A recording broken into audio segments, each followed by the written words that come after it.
Hello and welcome friends. आज हम बात करेंगे एक बहुत ही इम्पॉर्टेंट पॉइंट की जो ज़रूरी है टू मेक श्योर कि हमारे आइल्स रीडिंग में एक अच्छा बैंड आ सके। ये पॉइंट सुनने में तो छोटा सा लगता है, बट एक्चुअली ये वो स्ट्रक्चर है जिसके ऊपर आपका पूरा रीडिंग टेस्ट खड़ा हुआ है। अब ये कैसे है? देखिए फ्रेंड्स, टाइम मैनेजमेंट सबसे ज़रूरी है when it comes to reading. Actually जो आइल्स का स्ट्रक्चर है वो इस तरह से बनाया गया है कि रीडिंग असेसमेंट करने के लिए या फिर रीडिंग स्किल्स को असेस करने के लिए हमें साथ में अपने टाइम मैनेजमेंट स्किल्स को भी अप्लाई करना पड़ता है। अब ये क्यों ज़रूरी है?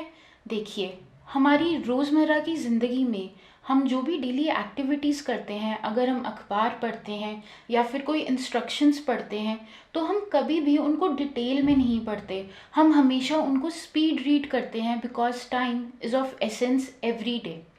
तो इसी पॉइंट को ध्यान में रखते हुए रीडिंग टेस्ट इस तरह से बनाया गया है कि स्टूडेंट्स ये डिमॉन्स्ट्रेट कर सकें कि वो टाइम प्रेशर के under, that is limited time में, अपने टेस्ट को कैसे पूरा कर सकते हैं when it comes to reading. तो यही बेसिक रूल है जो हमने फॉलो करना है अपना रीडिंग टेस्ट अटेम्प्ट करते समय। अब मैं आपको बताऊंगी कुछ ऐसे पॉइंट्स जो ये बताते हैं कि हमें टाइम मैनेजमेंट कैसे करना है, किन किन बातों पे करना है और कैसे अपने 40 क्वेश्चंस को 60 मिनट्स में डिवाइड करना है ताकि हम पूरा पेपर अटेम्प्ट कर सकें और इस तरह से अटेम्प्ट कर सकें कि हमारे हर आंसर के सही होने की प्रोबेबिलिटी इंक्रीज हो। So without further ado, let's begin.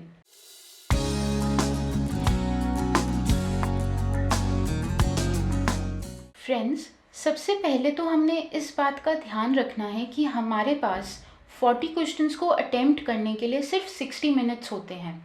इसका मतलब ये है कि हमें पर क्वेश्चन अराउंड 1 to 1.5 मिनट्स ही मिलेंगे।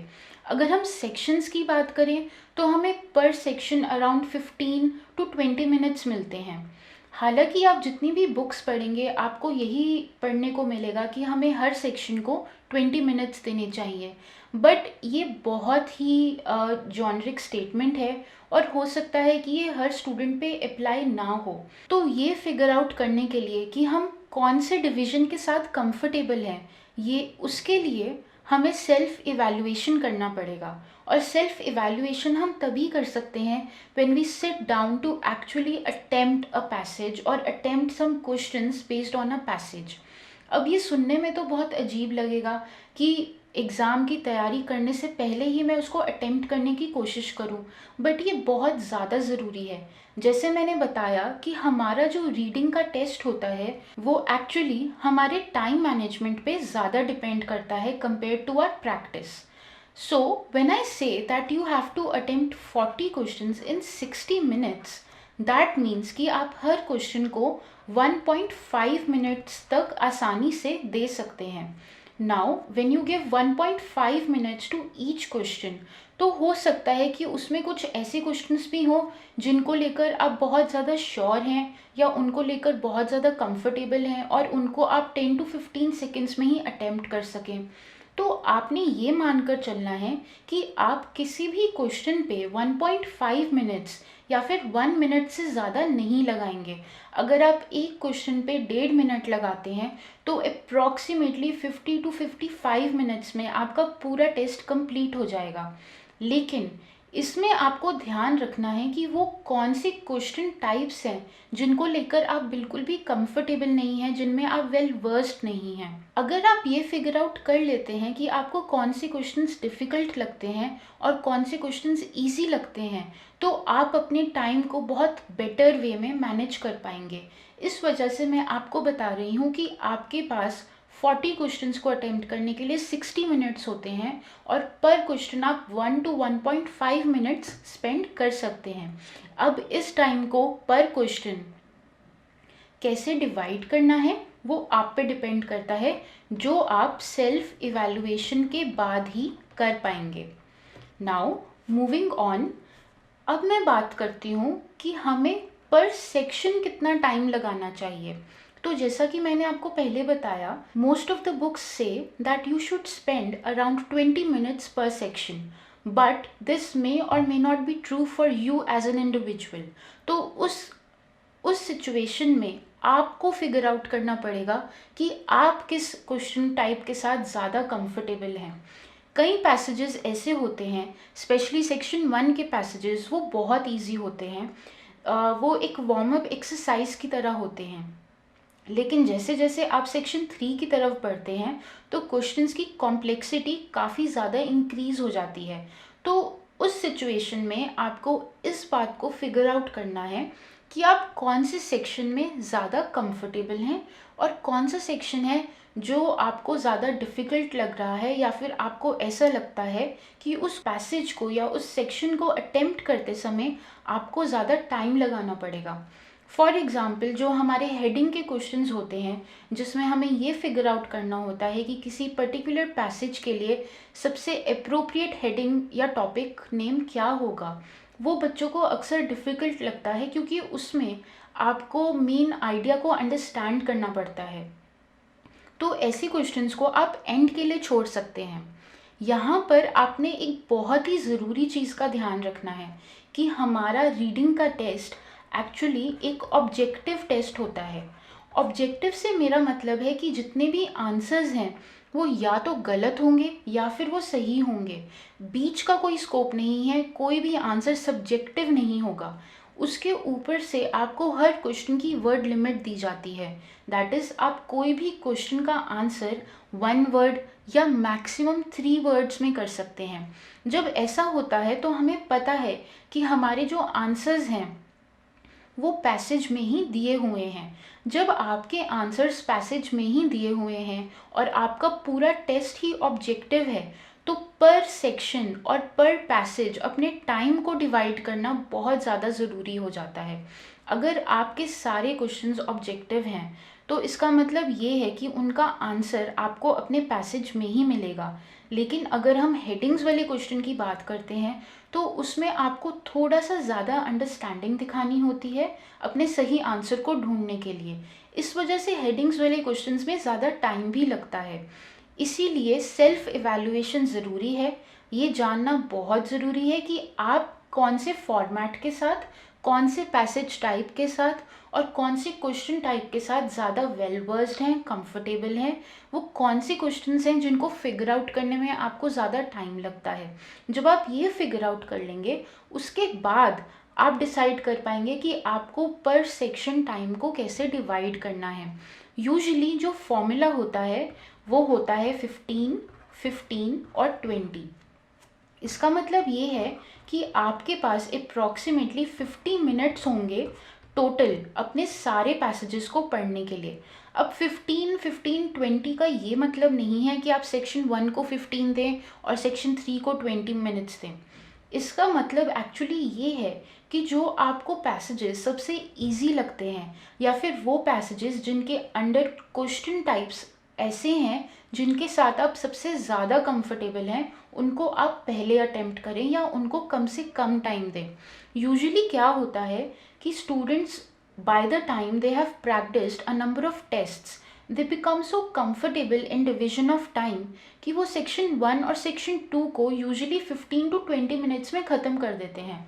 इसका मतलब ये है कि सेक्शन 3 के लिए उनके पास 20 मिनट से कहीं ज़्यादा टाइम रह जाता है। तो ये जो फॉर्मूला मैंने आपको बताया है 15, 15, 20 का, इट इज़ नॉट नेसेसरी कि आप इसको बाय द बुक फॉलो करें। अगर आपको ऐसा लगता है कि सेक्शन 1 में आपको ज़्यादा टाइम लगता है क्योंकि you are just beginning the section, you have just sat down to attempt your question, you need a little warm up, तो आपको फर्स्ट सेक्शन को अटेम्प्ट करने में 20 मिनट से ज़्यादा लगते हैं या 15 से ज़्यादा लगते हैं, it's okay, it is your choice. You are the one who has to evaluate कि मैं कौन से सेक्शन को कितना टाइम दूंगा। हो सकता है कि आपको सेक्शन 3 इतना ज़्यादा डिफ़िकल्ट लगे कि आपको अपने आप को इस तरह से ट्रेन करने की ज़रूरत पड़े कि सेक्शन 1 और सेक्शन 2 आप अंडर 20 मिनट्स सॉल्व कर सकें और ख़त्म कर सकें। अगेन, ये एक इंडिविजुअल चॉइस होगी, इंडिविजुअल डिसीजन होगा, लेकिन इस डिसीजन को कैसे लेना है वो मैंने आपको बताया है कि आपको उसके लिए सेल्फ इवैल्यूएट करना होगा, प्रैक्टिस करनी होगी। चलिए, ये तो बात हो गई कि हमें कौन से सेक्शन पे कितना टाइम लगाना है। अब एक बहुत ही ज़्यादा ज़रूरी बात है जो हमारे टाइम मैनेजमेंट से जुड़ी है, और वो ये है कि हमें अपनी रीडिंग पे कितना टाइम लगाना है। यहाँ पर मैंने आपके लिए एक फ्रेज़ लिखा है, रीड बट वॉट। इसका ये मतलब है कि रीडिंग टेस्ट में हमें रीडिंग स्किल्स को तो डिमॉन्स्ट्रेट करना है, पर एक्चुअली हमें रीड क्या करना है। तो यहाँ पर आपने एक बहुत ही सिंपल रूल को फॉलो करना है। गांठ बांध लीजिए कि आपने कभी भी पूरे पैसेज को रीड नहीं करना है। अब काफ़ी बच्चे इस रूल पे क्वेश्चन करते हैं कि अगर हमें पैसेज को रीड ही नहीं करना है तो ये रीडिंग टेस्ट कहाँ से हो गया। तो मैंने आपको पहले भी बताया है कि हमारा जो रीडिंग टेस्ट है और जो हमारे रीडिंग स्किल्स की असेसमेंट है वो एक्चुअली टाइम प्रेशर के अंडर की जाती है। तो हमारा जो रीडिंग टेस्ट है वो सिर्फ रीडिंग टेस्ट नहीं है, वो है रीडिंग अंडर टाइम प्रेशर। तो आपको जो भी पैसेजेस मिल रहे हैं कुल मिला के you will be given at least 2000 to 3000 words to read under 60 minutes. It's impossible कि आप 2000 to 3000 वर्ड्स को रीड कर सकें अंडर 60 मिनट्स। उसके लिए आपको क्या करना है, आपको सिर्फ वही पोर्शन रीड करना है जो एक्चुअली में आपके काम का है। अब आप कैसे डिसाइड करेंगे कि आपको अपना वो पोर्शन कैसे फिगर आउट करना है जो एक्चुअली काम का है, और ये कैसे फिगर आउट करना है कि कौन सा पोर्शन यूजलेस है या फिर वो ऐसा पोर्शन है जो काम नहीं आने वाला। उसके लिए आपको रूल फॉलो करना है कीवर्ड्स का। अब कीवर्ड्स को हम कैसे आइडेंटिफाई करते हैं वो मैं आपको अपकमिंग वीडियो में सिखाऊंगी, लेकिन ब्रीफली मैं आपको यहाँ पर बता देती हूँ कि हमारे जो क्वेश्चंस होते हैं उनको जज करके, उनके कॉन्टेक्स्ट को जज कर कर हम पता लगाते हैं कि वो कौन से कीवर्ड्स हैं जो बहुत ज़्यादा इम्पॉर्टेंट हैं, जिनके आसपास सारे क्वेश्चंस को बनाया गया है।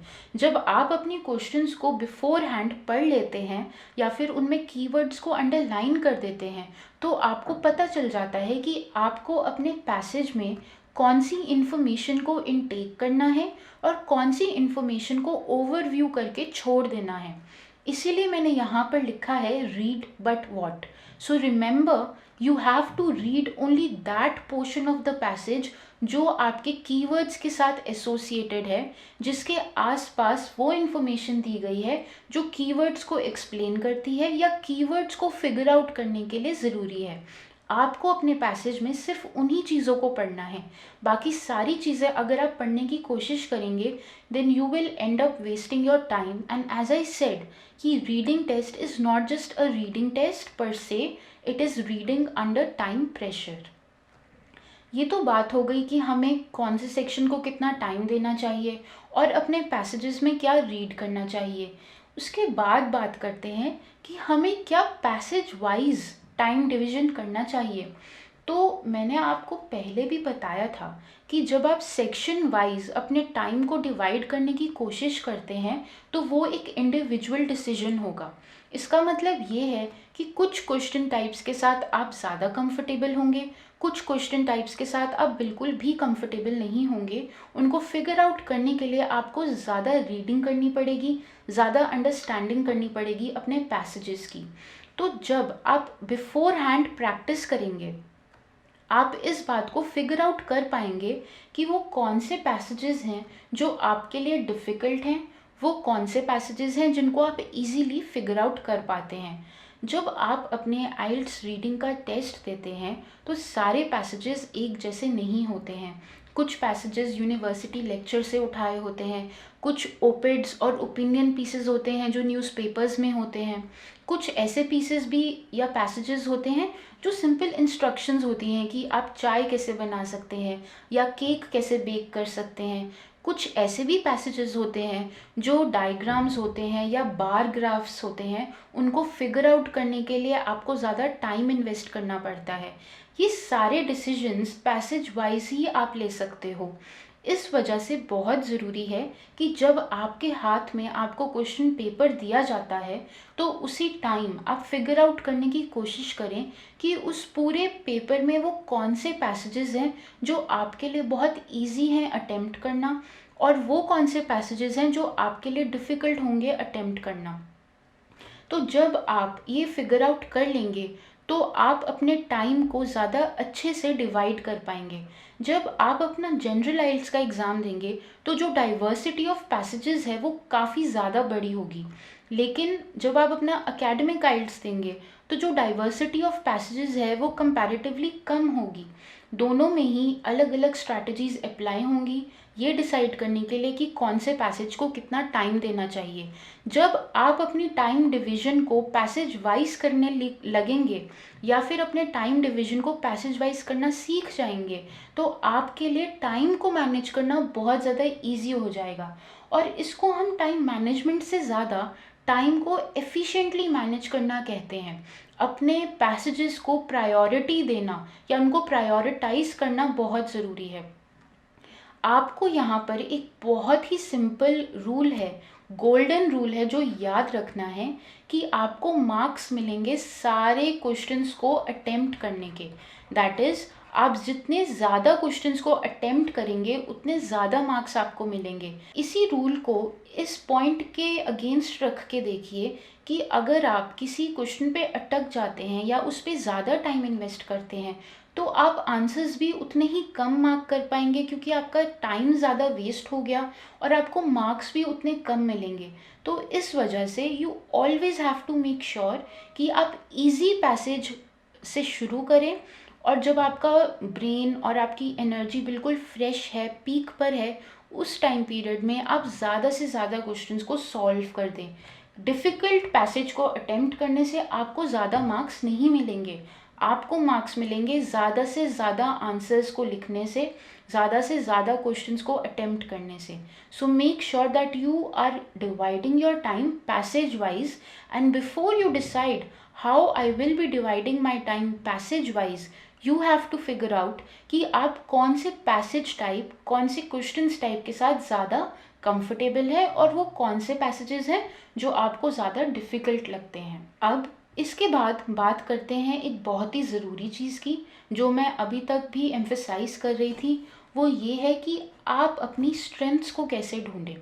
तो देखिए, जब हम कोई भी एग्ज़ाम देने की तैयारी करते हैं या फिर हम किसी भी एग्ज़ाम की प्रिपरेशन करना शुरू करते हैं तो अक्सर उस एग्ज़ाम के पोर्शंस या पार्ट्स को लेकर हम किसी वे में कंफर्टेबल होते हैं और किसी वे में हमें लगता है कि वो ज़्यादा डिफ़िकल्ट है। ये होती है हमारी स्ट्रेंथ और वीकनेस। तो हर एग्ज़ाम में हमारी कुछ स्ट्रेंथ्स होती हैं और हर एग्ज़ाम में हमारी कुछ वीकनेस होती है। उसको इवैल्यूएट करना, उसको फिगर आउट करना हमारी रिस्पॉन्सिबिलिटी है। आपका टीचर भी आपको बता सकता है, लेकिन जितनी एक्यूरेसी से आप खुद इवैल्यूएट कर सकते हैं वो अनमैच्ड है।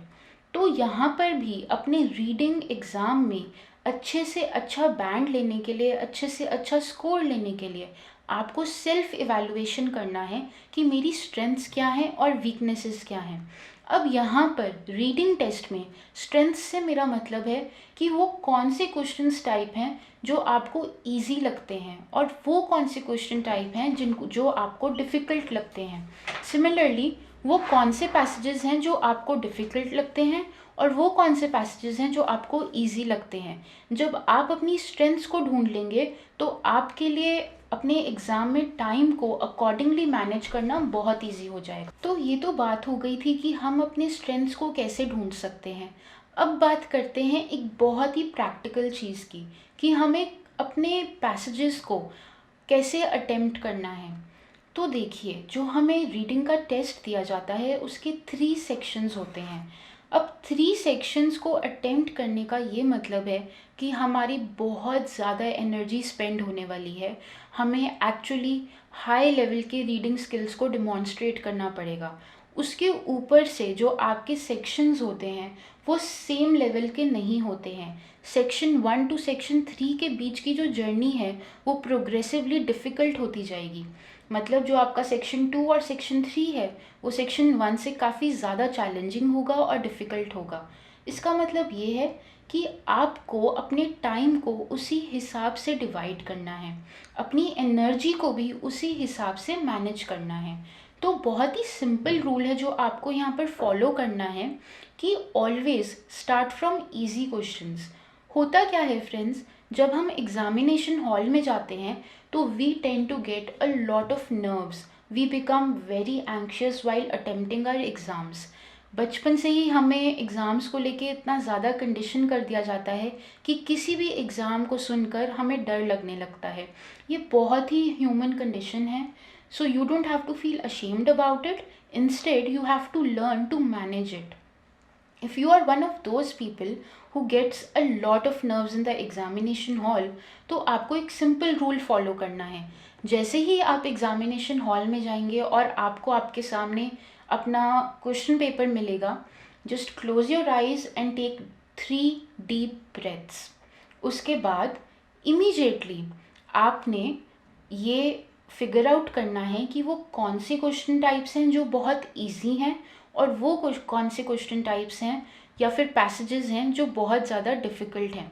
जब आप ये फिगर आउट कर लें तो उसके इमीडिएटली बाद अपने इजी पोर्शन को अटेम्प्ट करना शुरू कर दीजिए। अब मैंने आपको पहले भी बताया था कि जो रीडिंग टेस्ट होता है वो एक्चुअली ऑब्जेक्टिव होता है। That is all the answers are present in the passage itself. आपको बाहर से अपना ब्रेन यूज़ कर कर या out of the box thinking करके या अपनी क्रिएटिव स्किल्स को डिमॉन्स्ट्रेट नहीं करना है। वो सारी चीज़ें आप राइटिंग और स्पीकिंग में कर सकते हैं। जब बात आती है हमारे रीडिंग टेस्ट की और लिसनिंग टेस्ट की, तो दोनों ही ऑब्जेक्टिव होते हैं। सारे आंसर्स ऑलरेडी स्क्रिप्ट में या फिर पैसेजेस में हमें प्रोवाइडेड होते हैं। तो इस वजह से you have to make sure कि आप इस अपॉर्चुनिटी को यूज़ कर रहे हैं to mark the maximum answers. तो always start from easy passages and then progressively move towards more difficult ones. तो जो आइल्स का एग्ज़ाम होता है उन्होंने ऑलरेडी इस प्रॉब्लम को हमारे लिए सॉल्व कर दिया है। जो सेक्शन 1 होता है वो यूजुअली ईजीएस्ट होता है, सेक्शन 2 मोस्टली सबसे ज़्यादा डिफ़िकल्ट होता है क्योंकि कई बार उसमें डायग्राम बेस्ड, मैप बेस्ड या फिर फ्लो चार्ट्स बेस्ड या फिर बार डायग्राम्स बेस्ड क्वेश्चंस भी आ जाते हैं। तो हर स्टूडेंट उस फॉर्मेट के साथ कंफर्टेबल नहीं होता है।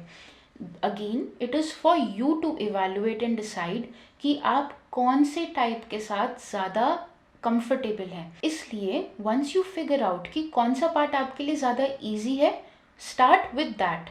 Remember the maximum questions you attempt and answer determine your band in the exam. You have to make sure कि आप अपने लिमिटेड अमाउंट ऑफ टाइम में मैक्सिमम क्वेश्चंस को अटेम्प्ट कर रहे हैं। तो ये तो बात हो गई कि हम इजी से डिफ़िकल्ट की तरफ कैसे बढ़ सकते हैं। ये एक छोटा सा एरो है जो मैंने आपके लिए बनाया है। ये मैंने क्यों बनाया है, because I want you to remember कि जो सेक्शंस की डिफ़िकल्टी लेवल होती है या कॉम्प्लेक्सिटी होती है वो इवेंचुअली ग्रेजुअली राइज करती चली जाती है। अब आपको इस छोटे से एरो के थ्रू इस बात को याद रखना है, अपने माइंड पर एक इम्प्रिंट बना लेना है इस बात का कि जो सेक्शंस हैं वो प्रोग्रेसिवली डिफ़िकल्ट होते चले जाएंगे। इसका मतलब आपको अपना टाइम और टाइम से कहीं ज़्यादा ज़रूरी अपनी एनर्जी को इसी तरह से मैनेज करना है। फ्रेंड्स, अब हम आ गए हैं इस वीडियो के लास्ट 2 पॉइंट्स पर। तो ये दोनों पॉइंट्स भी बहुत ज़्यादा ज़रूरी हैं, तो ध्यान से सुनिएगा। सबसे पहले तो you have to avoid getting stuck. So first of all, जब आप बैठते हैं अपने आइल्स का एग्ज़ाम अटेम्प्ट करने के लिए, रीडिंग पोर्शन में आपको याद रखना है अगेन कि मुझे 60 मिनट्स में 40 क्वेश्चंस को अटेम्प्ट करना है। तो if you get stuck at some point, you have to make sure that you move forward. Even if you are getting stuck at some point and you are unable to figure out the answer, just leave that question for that time period. थोड़ी देर के लिए उस question को अकेला छोड़ दीजिए and move on to your next question. Again, this is a fundamental rule of managing your time कि आप कम टाइम में ज़्यादा से ज़्यादा आंसर्स को मार्क कर रहे हैं। जब आप कम टाइम में ज़्यादा से ज़्यादा आंसर्स को मार्क करने की कोशिश करते हैं तो आपके पास ये ऑप्शन नहीं बचता कि you cannot just afford the liberty or the privilege of being stuck at one question. You have to move forward. अगर आप ऐसा नहीं करेंगे you will end up wasting a lot of time. तो इस वजह से जब आप अपने रीडिंग क्वेश्चंस को प्रैक्टिस करते हैं और अगर आपको फील होता है कि आप किसी भी क्वेश्चन नंबर पे स्टक हो रहे हैं या फिर वो आप फिगर आउट नहीं कर पा रहे हैं, simply move on to the next question. Start attempting the next questions. Passages की एक बहुत ही अच्छी बात होती है जो हम अपने एडवांटेज के लिए यूज़ कर सकते हैं, वो ये है कि सारे क्वेश्चंस एक्चुअली पैसेज के साथ साथ ही आगे बढ़ते हैं. तो अगर क्वेश्चन नंबर 1 है तो वो पैसेज के फर्स्ट पार्ट पर ही बेस्ड होगा. उसी तरह अगर क्वेश्चन नंबर 3 है तो वो पैसेज के थर्ड पोर्शन पे ही बेस्ड होगा. नाउ ये एक ऐसा रूल है जो चेंज होता रहता है पैसेज वाइज. पैसेज की कम्प्लेक्सिटी का पार्ट है कि जो उसके क्वेश्चन नंबर्स हैं या उसके जो क्वेश्चंस हैं वो हैपहैज़र्डली अरेंज्ड है, लेकिन वो सेक्शन 3 में ही होता है. सेक्शन 1 और सेक्शन 2 में यूजुअली आप सिंक कर सकते हैं अपने पैसेजेस के पार्ट्स को और क्वेश्चंस को. इस वजह से अगर आप कहीं अटक जाते हैं तो आप सिंपली उस पैसेज के उस पार्ट को छोड़ दीजिए. Come to the next portion, use your keywords. I am again stressing that use your keywords in order to make sure कि आप वही information को intake कर रहे हैं जो आपके लिए useful है. Now this was about how you can overcome getting stuck in one of the questions. अब अगली बात करते हैं स्पीड रीड की. तो जब भी आप अपने आइल्स रीडिंग के लिए गूगल पे जाएंगे तो आपको सबसे पहला रूल जो पढ़ने को मिलेगा या जो सबसे पहला ट्रिक मिलेगा वो है स्पीड रीडिंग का. लेकिन स्पीड रीडिंग बहुत तरह की होती है. यहाँ पर when we are attempting our reading portion of the IELTS test, हमें स्पीड रीड करना है अपने कीवर्ड्स के साथ. इसका मतलब ये है कि हमारी जो रीडिंग की स्पीड है वो एक्चुअली डबल हो जाएगी. डबल कैसे हो जाएगी? एक तो आप अपने सारे पैसेजेस को स्पीड रीड करेंगे, उसके साथ साथ आप स्पीड रीड करेंगे कीवर्ड्स के साथ. दैट इज़ आप पहले ही अपने क्वेश्चंस के साथ फिगर आउट कर लेंगे कि वो कौन से पोर्शन हैं पैसेजेस के जो आपको आंसर्स देने वाले हैं. उन कीवर्ड्स को फिगर आउट करने के बाद आप अपने पैसेजेस में उन कीवर्ड्स को अंडरलाइन करेंगे.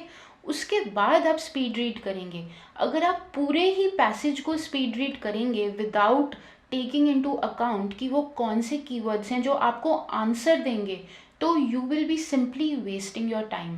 इसलिए जब आप प्रैक्टिस करने बैठते हैं तो आपको अपने आप को ट्रेन करना है to speed read with keywords.